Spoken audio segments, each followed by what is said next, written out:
This is Dave with TRH Acrylic Creation. Today I'm doing a piece called One for Ray Ray, the Purple Monkey Project. Our colors are listed here. This is Pink Lady, Afterglow, Fairy Floss, and Golden Peach. Agapanthus, Nightfall, Constellation, and Claret. Interference Gold and Interference Violet. Black Blue, Iridescent Violet Blue, and Dioxizine Purple.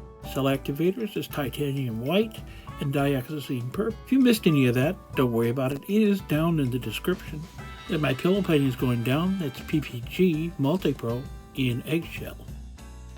First down is the Blue Black. This is Atelier Interactive. And it's a beautiful dark indigo. Next is your Sonja, Dioxizine Purple.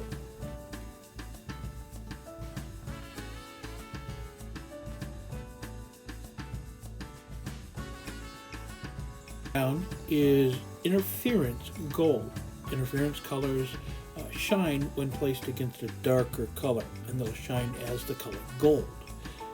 Next down is going to be the Interference color Violet, and it will shine through as a beautiful violet color, but it looks white when it goes down. That's the charm of the interference colors, and they do shine. They're beautiful colors.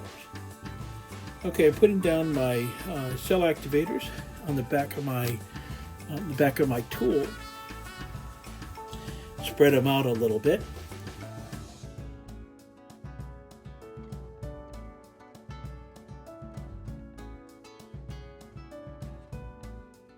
Next, I'm going to place my color layers down on the back of that. I've got them listed here. It's just a repeat from the earlier. So the first thing down is Golden Peach. There's a beautiful peachy gold color to it, as the name implies. Next, this is Agapanthus. It's a light purple with a silver hue to it. And trying to make sure that I keep the paints flowing across and get even coverage. This is, I believe this was Constellation. And Constellation is a very dark purple, almost dioxazine purple. Next is going to be Fairy Floss. And the Fairy Floss is a very bright pink.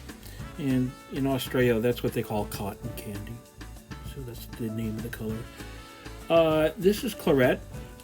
This is a ColorArte pigment. And it's hard to describe the paint because it has a red undertone to it.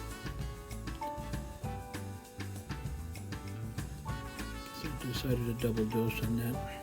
And I'm going to repeat a lot of these colors as we go through. I'm just layering it to make sure I get even coverage around.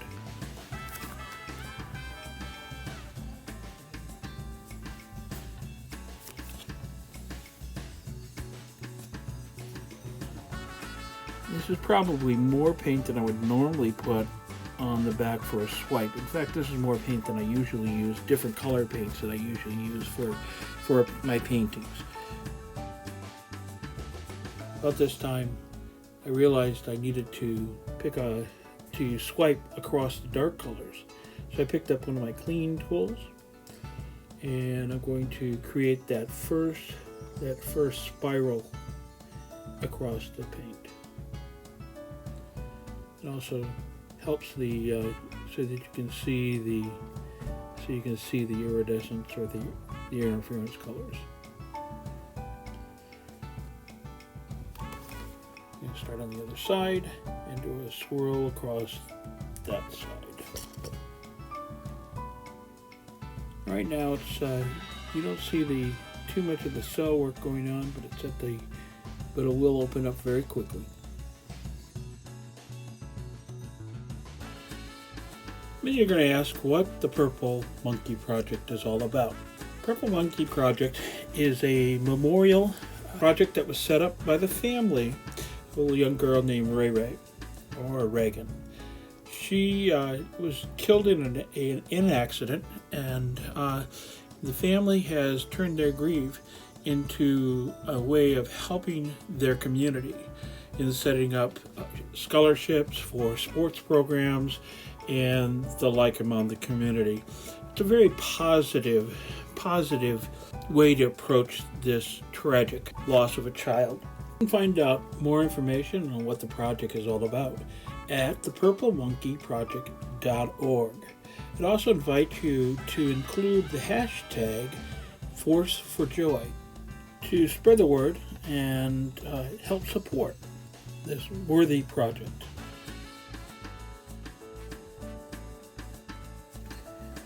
Okay, I'm going to do some extra swiping in here. Picked up my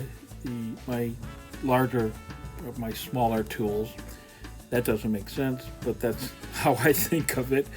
And going to do some swipes across to add some more cell activator. And I'm at the point right now that I need to start spinning this and opening up the cells and get the paint spread across the rest of the round. I don't believe I said this earlier. This is a 14-inch canvas, and the round canvases seem to be the best for this particular technique. And I really do love working on the round canvas. And all I'm doing right now is I'm just spreading the paint out and getting as much of the paint off the surface as I can. And the main reason for that is, first off, to open up the cells and to look at what the composition is doing. Secondly is to get as much paint off the surface so that I don't have cracking or crazing.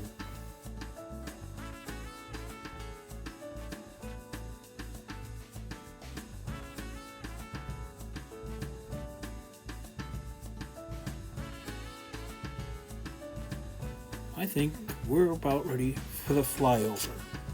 I don't think I could be much happier with the way this piece came out. The colors, the interplay, and the cell work in it is what I had hoped for.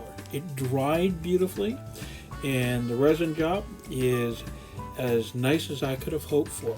It has been packaged, it has been sent, and should be in the hands of the owner this week. If you found today's video useful, I would ask you to please leave me a like, subscribe if you haven't already done so, and ring the bell for notifications of future videos that I'll put out. It's my goal to put out at least 2 per week, and I'm hoping you're finding them both enjoyable and useful. Thanks for being here today. Bye now.